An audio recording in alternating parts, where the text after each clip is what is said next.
ये है मुजफ्फरनगर के बागपत की रहने वाली प्रिया चौधरी। इन्हें अपने बालों को संवारने के लिए 2 लोगों की मदद लेनी पड़ती है।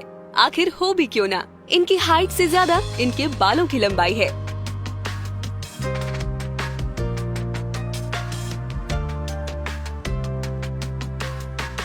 बीस साल की प्रिया की लंबाई 5 फीट है, जबकि इनके बाल 6 फीट लंबे हैं। जब ये चलती है तो बालों को उठाकर चलना पड़ता है, क्योंकि ये जमीन तक पहुंच जाते हैं। ये जब छोटी थी तो अक्सर बाल कटवा लेती थी, लेकिन 10 साल पहले इन्होंने बाल बढ़ाना शुरू कर दिया। बालों में किसी तरह का तेल या शैम्पू इस्तेमाल न करने वाली प्रिया की ख्वाहिश है कि इनके बाल और लंबे हो जाएं, ताकि वो अपना नाम गिनीज बुक में दर्ज करवा सके।